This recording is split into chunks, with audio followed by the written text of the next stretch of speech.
어느 가정의 시어머니가 병원에 입원하게 되자 며느리가 가서 간병을 하게 됐습니다. 근데 의사 선생님이 날마다 소변 검사를 해야 되니까 시어머니 소변을 받아보라고 이렇게 이래서 소변을 갖다 의사에게 전했는데 오늘 한 번은 그만 잘못 실수해서 그것을 엎질러 버리고 말았습니다. 또 어머니한테 가서 다시 받아야 된다고 하면 또 화내실 것 같고 해서 자기 소변을 갖다 주었더니 의사 선생님이 와서 하는 말 기적입니다 라고 말하더랍니다. 기적이란 말 듣고는 이 시어머니는 병 나았다는 줄 알고 깜짝 놀랐는데 임신 3개월입니다 라고 말하더라는 것이죠. 이런 경우는 기적이 아니고 오해나 착각이죠. 그러나 그렇다고 해서 세상에 기적이 없는 것은 결코 아닙니다.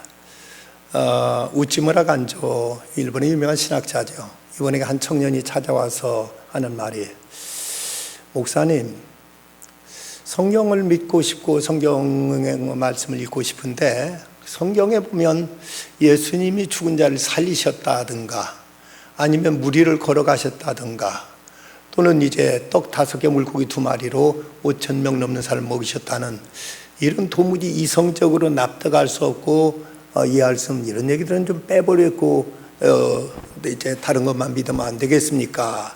라고 이렇게 말하더랍니다. 그때 우찌무라 간조가 대답한 말이, 여보게, 성경은 첫 장부터 마지막 장까지 기적으로 가득 차 있다네. 만약 성경서 기적을 빼버린다면 성경은 그저 껍데기만 남고 말 것일세. 성경 맨 첫 절에 보면 하나님이 천지를 창조하시니라 했는데 그게 기적이 아니고 뭔가.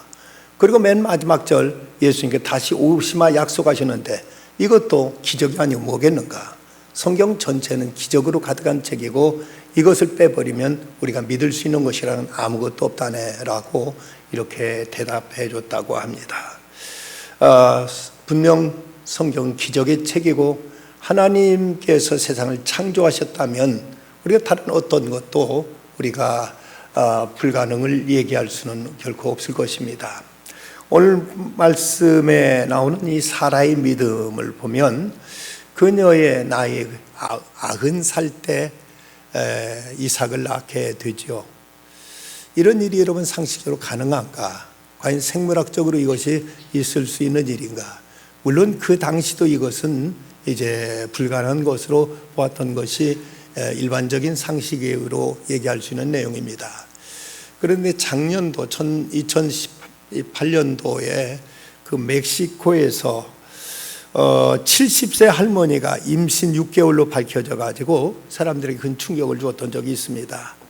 멕시코의 시날로아 마사틀란이라는 곳에 살고 있는 마리아 데라 루즈라는 할머니는 임신 7개월로 밝혀져 가지고 의학계에서는 도저히 불가능하다고 여겼는데, 그런데 10차례나 이제 임신 확인을 위해서 검사를 했지만 모두 다 임신으로 판명났고 태아는 여자였다고 이렇게 보도되었습니다. 의사들의 권고에 따라 제왕절개로 출산할 예정이라고 했는데 요즘도 70세에 임신한다면 거의 상식적으로 불가능한 일인데 이런 일도 어쨌든 세상에 실제로 일어나고 있다면 하나님이 하시고자 하시는 일이라면 100살이 아니라 그보다 더한 나이에도 불가능한 일은 없을 것입니다. 사라라는 이름의 뜻은 왕기라는 뜻이시고 그 아브라함과 사이는 이복남매 사이이기 때문에 그래서 아브라함이 사라한테 당신은 내 누이라고 하라는 말도 그 글자적으로 틀린 말은 아닙니다. 하지만 두 사람이 부부의 관계로 있었기 때문에 부인이라고 하는 것이 그것이 정확한 사실이지 경우에 따라서 이전에는 남매였다고 해서 누이라고 한 것은 어쨌든 그것을 정당화시킬 수 있는 근거는 없다고 봅니다. 그러면 어떻게 사라의 믿음이 이 믿음의 영웅들의 반열에 이 전당에 오를 수가 있었을까? 사라의 믿음의 그 몇 가지의 특징을 살펴보면 먼저는 그녀는 회의를 넘어선 믿음이었습니다. 하나님께서 아브라함과 사라에게 나타나셔서 내년 이맘때쯤 되면 너에게 아들이 있을 것이라는 이런 약속의 말씀이 주어집니다. 이때 아브라함의 나이가 99세였고 사라의 나이 89세였습니다. 도저히 두 사람이 생물학적으로 지금 자식을 낳을 수 없는 입장이었습니다. 이미 아브람도 남자의 구실을 이제 더 이상 할 수 없었고, 그리고 사라도 이미 폐경에 접어들었기 때문에 이건 도저히 불가능한 일이었습니다. 이런 하나님의 말씀이 주어졌을 때 아브람과 사라는 그만 코웃음치고 말았습니다. 성경에 보면 창세기 17장 15절과 17절 말씀 보면 하나님이 또 아브람에게 이르시되 내 아내 사레는 이름을 사레라 하지 말고 사라라라. 그에게 복을 주어 그가 내게 아들을 낳아주게 하며 내가 그에게 복을 주어 그를 여러 민족의 어머니가 되게 하리니 민족의 여러 왕이 그에게 나리라. 아브라함이 엎드려 웃으며 마음속에 이르기를 100세 된 사람이 어찌 자식을 낳을 수 있을까? 사라는 90세니 어찌 출산하리오? 라고 이렇게 그가 하나님의 말씀을 듣고는 그가 도저히 납득할 수 없고 도저히 믿을 수 없어서 이렇게 이제 고슴치는 이런 모습을 보여주고 있습니다. 그래서 그는 하나님께 아뢰되 이스마엘이나 하나님 옆에 살기를 원하나이다 하며 그 계집종 하갈에서 난 그 이스라엘이나 그저 잘 자랐으면 좋겠습니다 라고 이렇게 아뢰입니다. 그런데 사라도 이 말씀을 듣고 웃게 됩니다. 창세기 18장 12절 사라가 속으로 웃고 이르되 내가 노쇠하였고 내 주인도 늙었으니 내게 무슨 즐거움이 있으리요 라면서 여기서 이 문제 때 이 웃음의 문제 가지고 하나님과 아브람과 사라 사이에 논쟁이 벌어지죠. 여호와께 아브람에게 이르시되 사라가 왜 웃으며 이르기를 내가 늙었걸로 어떻게 아들을 낳으려 하느냐? 여호와께 능하지 못할 일이 있겠느냐? 기한이 이를 때 내가 내게로 돌아오리니 사라에게 아들이 있으리라. 사라가 두려워서 부인하여 이르되 내가 웃지 아니하였나이다. 이르되 아니라 내가 웃었느니라 하고 말씀하십니다. 이 부분은 여호와께 능하지 못할 일이 있겠느냐? 기한이 이를 때 내가 내게로 돌아오리니 사라에게 아들이 있으라는 말씀을 그들은 이제 믿음으로 받아들이게 됩니다. 그들이 처음에는 하나님의 말씀을 듣고 기가 막혀서 웃었지만 끝내 하나님의 말씀이 이루어졌을 때 저들은 그야말로 큰 기쁨과 감격 속에서 저들은 환한 웃음을 터뜨릴 수 있게 되었고, 이로 인해서 그 아들을 낳았을 때 아들을 이삭이라고 해서 그 이삭이라는 이름의 뜻이 웃음이라는 뜻으로 아들이 우리에게 웃음을 주었다고 이름을 이삭이라고 이렇게 지는 것입니다. 자, 여기서 아브람과 사라는 하나님께 그들에게 이 내년 이맘때 아들을 낳으리라는 말씀이 주시자 그 말씀이 도저히 믿어지지 않았고 이 말씀을 그들은 이제 신뢰할 수가 없었습니다. 어떻게 지금 내 몸을 내가 알고 있는데 어떻게 아들을 낳을 수 있단 말인가 하고 하나님 말씀을 그는 온전히 신뢰하지 못했고 회의를 가졌던 것입니다. 하지만 저들은 이런 회의를 극복하고 끝내는 하나님 약속을 믿음으로 말미암아서 믿음의 조상이 될 수 있었고, 그리고 그들에게 이삭을 낳는 이런 축복을 받을 수가 있게 된 것입니다. 우리가 예수 믿는다고 해서 믿는 사람이라고 전혀 어떤 회의나 의심이 없을 수는 없습니다. 때로는 믿는다고 하는 우리들에게도 바로 믿음의 조상인 아브라함에게도 이런 하나님의 말씀에 대한 회의가 있었다면 누구나 하나님의 말씀을 듣고 때로는 어떤 의심이 생기기도 하고 때로는 회의가 생길 수도 있습니다만은, 그러나 이럴 때도 이 말씀 하신 분이 누구인가만 우리가 확실히 안다면 여기서 우리들의 그 의심을 우리는 잠재울 수 있고 우리 안에서 일어나고는 그 회의를 우리는 이제 믿음으로 승화시킬 수가 있게 되는 것입니다. 종교개혁자 마틴 루터는 당신이 하나님을 참으로 믿는다면 어떻게라는 질문은 십자가에 못 박아야 된다고 이런 말을 합니다. 하나님을 참으로 믿는다면 어떻게라는 이 방법은 문제될 수가 없습니다. 하나님 그분이 하시는데 어떤 방법이나 함께 못 하시겠습니까? 우리가 어떤 방법이 문제가 아니라 이 말씀을 하신 분이 누구시고 이 말씀을 왜 하셨느냐가 중요한 것이지 어떻게라는 그 방법은 결코 문제될 수가 없다는 것입니다. 그러게 우리는 전능하신 하나님을 믿고 그 하나님을 신뢰할 때 여기서 우리가 일어날 모든 의심과 또 여러 가지 불신을 극복할 수가 있을 것입니다. 1979년 12월 11일 이미 겨울로 접어든 저 추운 북유럽 오슬로 공항에 인도 의상 사리를 입고 그리고 샌들을 신고 비행기에서 내린 마더 테레사가 가장 영예로운 사람이 주는 상 중에 가장 영예로운 상인 노벨 평화상을 이제 수상하기 위해 비행기에 내렸습니다. 그녀는 노벨 평화상 수상식장에서 그 하이라이트인 수상 소감 연설을 이렇게 마무리했다고 합니다. 그리스도는 우리 마음에 계십니다. 그리스도는 우리가 만나는 가난한 사람들 중에도 계십니다. 그리스도는 우리가 주고받는 미소 중에도 계십니다. 라고 이렇게 연설을 했습니다. 그런데 이 연설을 하기 딱 석 달 전, 그해 9월, 그녀 자신의 영적인 지도자이며 고해 신부인 마이클 반 데르피트라는 신부에게 편지로 이런 자기 심정을 고백했다고 합니다. 예수님은 신부님에게 특별한 사랑을 갖고 계신 듯 합니다. 그러나 제게는 지금 침묵과 공허만이 가득합니다. 저는 눈을 뜨고도 그분을 보지 못하고 귀를 열어 듣고자 하나 그분의 음성을 듣지 못하고 있고 기도하고자 혀를 움직이지만 말을 하지 못하고 있습니다. 지금 제 믿음은 어디에 있을까요? 제 마음 깊은 곳 거기엔 온통 공허와 어둠뿐입니다. 제 안에는 해답이 없는 의문이 너무나 많이 살고 있습니다. 제발 저를 위해서 기도해 주십시오. 세계적인 성녀 마더 테레사도 이렇게 깊은 슬럼프에 빠질 때가 있었고 그에게 깊은 어떤 회의가 몰려올 때가 있었습니다. 그런데 그 석 달 후에는 그가 고백한 대로 그리스도는 우리 마음에 계시고 가난한 사람들 가운데 계시고 우리가 주고받는 미소 가운데 계신다고 이런 연설을 할 수 있었죠. 그리고 그 테레사 수녀가 임종하는 자리에서 이런 말을 남겼습니다. 주여, 이제 당신이 확실히 보입니다. 라는 고백을 하고 그런 숨을 거뒀다고 합니다.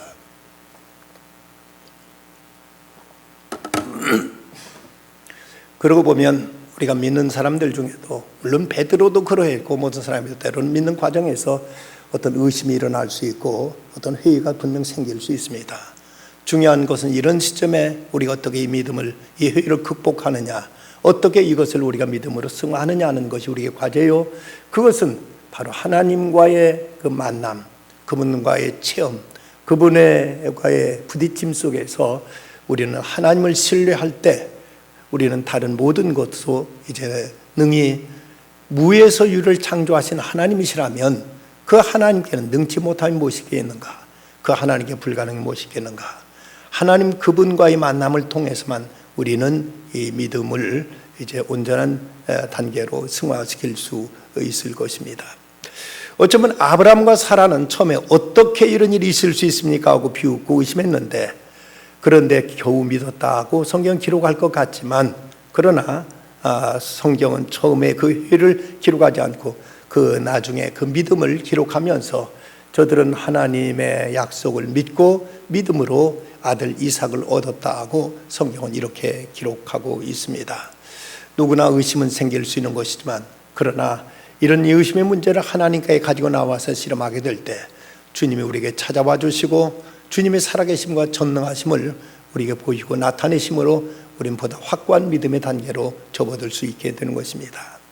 저들은 약속을 신뢰하는 믿음을 이제 갖게 됩니다. 사랑 의심을 넘어설 수 있었던 것은 하나님의 신실하심을 믿었기 때문이었습니다. 믿음으로 사라 자신도 나이가 많아 단산하였으나 잉태할 수 있는 힘을 얻었으니 이는 약속하신 일을 미쁘신 줄 알았음이라 하고 11절에서 말씀합니다. 미쁘다는 말은 신실하다, 믿을만하다 하는 이런 뜻인데 원래 그 믿음을 나타내는 단어들 가운데는 꼭 말씀 언변이 들어가는 걸 보게 됩니다. 믿을 신자에도 보면 말씀언이 들어가게 되고 성실하다 할 때도 말씀언이 들어갑니다. 그런 면에서 우리가 믿는다는 것은 그분의 말을 믿는다는 것, 약속을 믿는다는 것이라고 이렇게 이제 유추할 수가 있을 것입니다. 신실함은 말에 책임을 지는 것입니다. 그래서 하나님은 당신의 약속을 반드시 지키시고 이것을 이루시는 하나님이십니다. 천지는 없어지겠으나 내 말은 없어지지 아니하고 반드시 이루리라고 주님은 약속하셨습니다. 오늘날은 이 약속을 너무나 쉽게 깨뜨리고 약속을 쉽게 파기하는 이런 시대가 되어버렸습니다. 국가와 국가 간의 조약도 쉽게 국가의 어떤 이익을 위해서는 마음대로 깨버리는가 하면 한 남자와 한 여자의 신실한 자기들의 운명을 걸고 약속한 혼인의 약속도 형편과 분위기와 어떤 자기의 기호에 따라서 쉽게 이런 약속을 깨뜨리는 이런 믿음이 상실된 이런 시대를 우리는 살아가고 있습니다. C.S. 루이스가 1차 대전 때 자기 그 이웃 가운데 한 사람이 그 전쟁터에 나가게 됐는데, 그런데 자기 아내와 자기 딸을 이제 남기고 가는 것이 그토록 염려가 되어서 불안에 떨자 이 모습을 보고 C.S. 루이스가 염려 마시오. C.S. 루이스는 이 당시 그 교수로 있었는데 내가 잘 돌봐드리리다 하고 이렇게 약속을 했다고 합니다. 그리고는 이 사람이 전쟁터에 나가는데 그만 전쟁터에서 전사하고 말았습니다. 그런데도 C.S. 루이스는 끝까지 그 가정을 돌보아 줬습니다. 그런데 참 유감스러웠던 것은 그 사람의 아내가 C.S. 루이스가 그토록 정성껏 돌봐줬어도 전혀 거기에 고마움을 표하거나 거기 감사할 줄 모르는 무례한 여인이었습니다. 그래서 주변 사람들이 루이스에게 말하기를 저런 사람한테 굳이 끝까지 돌봐줄 필요가 뭐 있습니까? 라고 이렇게 C.S. 루이스에게 말하자 루이스가 대답한 말은 아니요. 그래도 내가 하나님 앞에 약속한 것인데 약속을 지켜야지요. 내가 그 친구한테 약속한 것인데 어쨌든 내 할 도리는 다 해야지요. 라면서 끝까지 그 가정을 돌보면서 신의를 굳게 지켰다고 이렇게 전해지고 있습니다. 어느 청교도 가정에서 아버지가 그 딸한테 너 지금 돈을 얼마나 가지고 있니? 라고 물었더니 딸이 예, 1달러 가지고 있어요 라고 대답하더랍니다. 근데 가만히 보니까 그 딸의 손에는 그 25센트짜리 그 두 개를 가지고 있는데 그 두 개만 가지고 있는데도 불구하고 1달러라고 말하니까 아니 넌 지금 50센트밖에 가지고 있지 않잖아 하고 이렇게 물었더니 딸이 하는 말이 아니에요. 오늘 내가 숙제를 다 하면 엄마가 이따 저녁 때 50센트를 주신다고 했어요 라고 이렇게 말하더랍니다. 그 모습을 보면서 이 청교도 가정에서는 엄마의 약속을 그대로 믿고 그 약속 그대로 지금 내가 가지고 있는 것으로 받아들이는 어린 딸의 모습을 통해서도 얼마나 신실하게 약속을 신뢰하고 있는가를 보여주더라는 것이죠. 성경은 약속의 책입니다. 하나님께서 메시아를 보내주겠다고 하신 약속이 구약이고 그 약속대로 메시아가 오셨다는 것을 기록한 것이 신약일지인데 이 사라는 하나님의 약속을 신뢰하는 이런 믿음을 가지고 있었던 것입니다. 저들은 또 미래를 창조하는 믿음이었습니다. 그 절망의 순간 하나님의 약속을 믿음으로 붙들자 그는 새로운 생명이 잉태하게 되었고 그리고 그를 통해서 이제 메시아의 계보가 이제 태어나게 되는 이런 그 영광이 그에게 주어졌던 것입니다. 믿음은 바라는 것들이 실상이요 보지 못하는 것들이 증거다. 저들은 지금 아직 저들에게 자녀가 없었지만 하나님께 약속하실 때 약속을 그대로 믿었고 그 믿음이 저들에게 이제 땅에 천천과 만만으로 많은 자손들이 퍼져나가는 이런 미래가 저들 앞에 열리게 되었던 것입니다. 우리는 하나님의 약속을 믿을 때 어떤 환경, 어떤 처지에서 낙심하지 않고 우리는 담대할 수 있고 평안할 수 있고 우리는 자유할 수가 있게 됩니다. 어느 부자가 사막을 여행하다가 이제 지치고 고뇌지니까 아들이 더 이상 못 가겠다고 하니까 조금만 더 힘내서 더 가자 하고 아들을 이제 부추겨 가지고 계속 길을 가는데 얼마를 가다 보니까 길가에 공동묘지가 있는 겁니다. 그저 아들은 더 절망해하면서 아버지 우리는 끝났어요. 우리는 이제 더 이상 살 길이 없어요. 여기에 공동묘지가 있는 걸 보면 이곳을 지나던 사람들도 모두 다 여기서 쓰러져서 죽은 것이 분명해요. 라면서 이렇게 절망에 빠집니다. 그저 아버지가 한 말이 아니야 그게 아니란다. 여기에 공동묘지가 있다는 것은 가까운 곳에 사람 사는 마을이 있다는 걸 안다. 너희가 이제 조금만 힘내자 해서 아들을 이제 데리고 이제 몇 걸음 더 갔더니 바로 그곳에 마을이 나타나더라는 것이죠. 우리는 우리 주변에 어떤 이제 주변의 부정적인 모습이 보일지라도 하나님의 약속을 믿고 그대로 나아가게 될 때 여기 영광스러운 내일과 새로운 소망이 열린다는 사실을 우리는 잊지 말아야 될 것입니다. 그렇다면 여기서 사라의 믿음은 어디에 근거했는가? 그건 철저히 하나님의 약속에 근거한 것이었습니다. 하나님 말씀에 근거한 것이었습니다. 참된 신앙과 불신앙과 미신, 이 세 가지를 어떻게 구분할 수 있는가? 신앙은 사실을 사실로 믿는 것이 신앙입니다. 불신은 사실을 사실로 믿지 못하는 것이 불신입니다. 미신은 사실이 아닌 것을 사실처럼 믿는 것이 믿음입니다. 우리는 하나님 말씀, 그 말씀은 그대로가 사실이요 진리요 확실한 증거이기 때문에 그 약속의 말씀을 믿을 때 여기서 우리는 확고한 믿음의 사람이 될 수 있습니다. 그런데 여기서 중요한 것은 사라가 지금 하나님께서 주신 대로 그에게 아들을 낳았다 하는 이 말씀을 우리가 붙들고 이 말씀을 가지고 그러니까 사라가 아들 낳았으니까 나도 낳는다 하고 어떤 불임 아이를 낳지 못한 여인이 이렇게 생각한다면 물론 그것이 그녀의 믿음일 수 있습니다. 중요한 것은 그 약속, 거기에 대한 확신한 하나님께서 그에게 계시로 주셨느냐 하는 것이 중요합니다.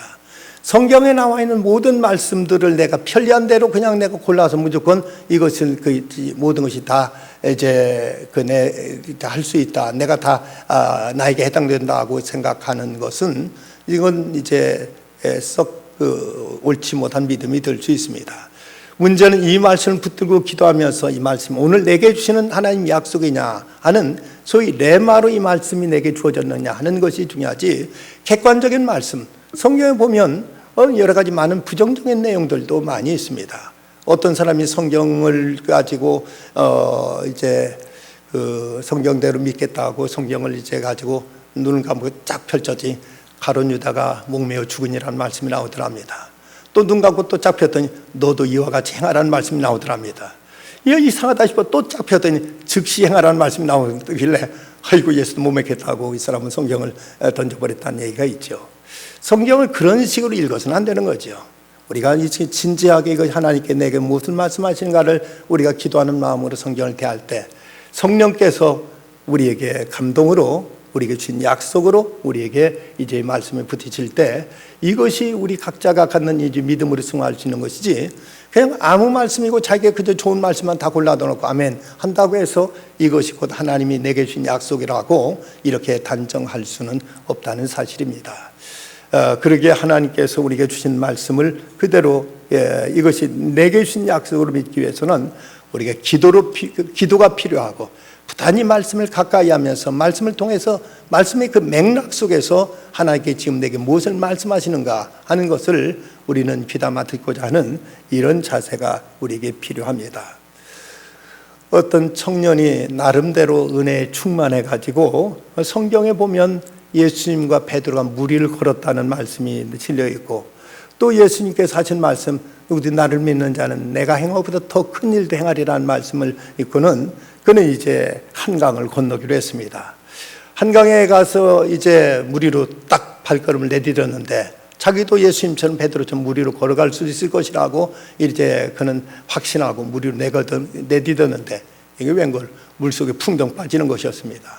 허우적거려서 거기 헤쳐나온 다음에 목사님께 찾아와 따졌습니다. 아니 목사님 성경에 보면 예수님이 너희도 내가 행한 것을 이보다 더 큰 일로 행하리라 하셨는데 왜 저는 무리를 걷지 못하고 물에 빠졌습니까? 라고 이렇게 목사님이 항의하듯 따졌습니다. 그러자 목사님이 하신 말씀이 그런데 예수님이 당신한테 무리로 걸어오라고 하시더냐고 예수님 그 말씀 당신에게 분명히 하셨느냐고 이렇게 물었더니 말을 못하고 말더라는 것이죠.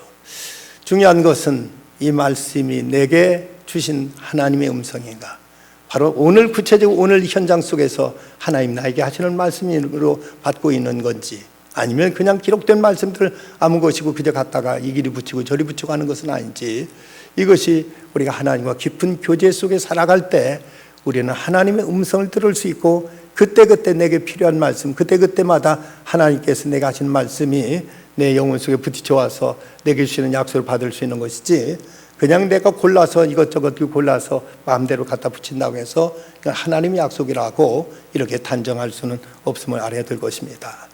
또한 사라는 하나님의 약속을 그는 확신했습니다. 사라에게는 믿음의 확신이 있었기에 약속하신 그 하나님의 신실하심을 고백합니다. 기생라합은 두 정탐꾼을 숨겨주면서 한 말이 여호와께서 이 땅을 너희에게 주신 줄을 내가 아노라 라고 이렇게 말합니다. 이건 하나님의 경륜과 섭리에 대한 그녀의 확신이었습니다. 지금 되어지는 모든 상황 속에서 분명 이 여리고성은 하나님께서 이스라엘 백성에게 맡기셨다는 사실을 그녀는 하나님의 그 경륜과 그 섭리를 이해하면서 그것을 믿고 그것을 그대로 이제 확신했던 것입니다. 우리도 진정 역사 속에서 현실 속에서 하나님의 뜻을 알 수 있는 이런 믿음의 성숙이 우리에게 필요합니다. 사도 바울은 이로 말미암아 내가 또 이 고난을 받되 부끄러워하지 아니함은 내가 믿는 자를 내가 알고 또한 내가 의탁한 것을 그날까지 그가 능히 지키실 줄을 확신함이로다. 확신한다고 말했습니다. 우리는 말씀에 대한 확신을 가져야만 됩니다. 그저 그냥 모든 말씀은 하나님 말씀입니다 하고 그냥 이제 객관적으로만 믿는 것과 달리 말씀 한 말씀 한 말씀을 붙들고 기도하면서 이 말씀을 내게 주시는 하나님의 약속으로 받아들이는 이런 믿음의 자세가 우리에게 필요하다는 것입니다. 우리는 하나님께서 약속하셨기에 하나님 그 약속하신 것을 또한 능히 지킬 것을 믿고 우리는 그 하나님 안에서 우리는 그 약속을 붙들고 이것을 우리가 성취해 나가는 이런 믿음의 체험화될 수 있어야 될 것입니다. 어떤 사람은 자기 구원의 확신을 이제 고백하고 증거하면 어떤 사람들은 저 사람 참 건방지다. 지가 어떻게 하나님 뜻을 알아서 지가 구원받았다 안 받았다 지가 말하느냐. 구원은 하나님 주시는 것 아닌가라고 이렇게 비난하는 사람들이 있습니다. 그런데 우리가 이런 상황을 가정해 본다면 만약 아버지와 아들 사이에 있어서 나는 우리 아버지가 나를 사랑한다고 믿는다. 내가 어려울 때 우리 아버지가 나를 도와준다고 믿는다. 그걸 누가 그걸 비난할 수 있겠고 누가 그걸 부정할 수가 있겠습니까?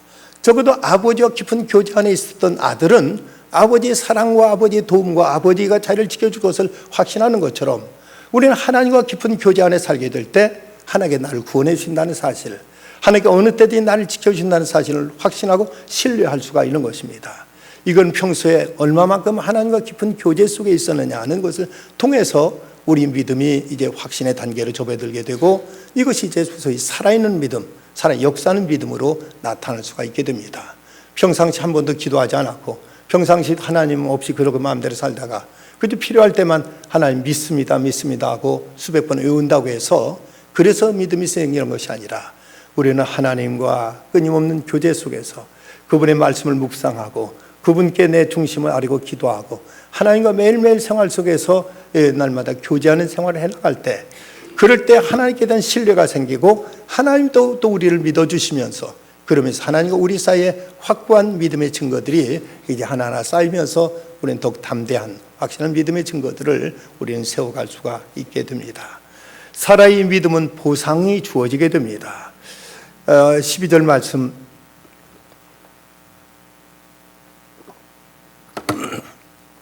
이러므로 죽은 자와 같은 한 사람으로 말미암아 하늘의 허다한 별과 또 해변의 무수한 모래와 같이 많은 후손이 생육하였느니라고 말씀합니다.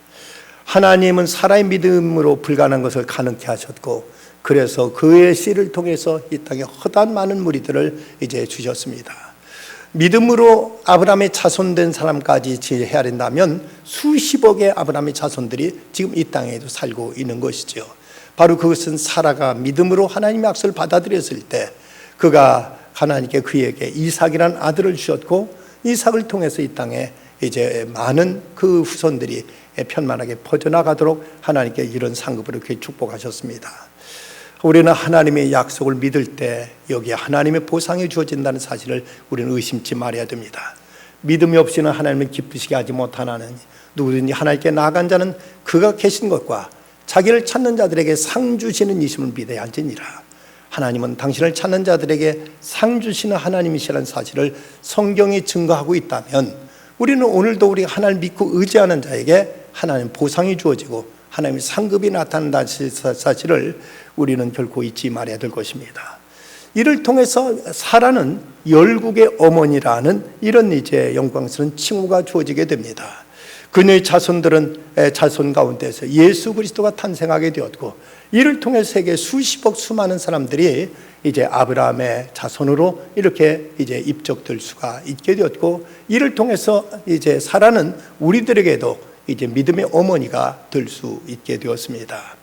우리는 하나님께서 약속하신 바를 지키시고 약속하신 바에 따라 우리들을 돌보시며 우리에게 은혜를 베풀어 주심을 우리는 결코 잊지 말아야 될 것입니다. 세계적인 그 재벌인 록펠러가 그가 친구의 권유로 광산업에 뛰어들었다가 그만 사기를 당해가지고 완전히 쪽박을 차게 되었습니다.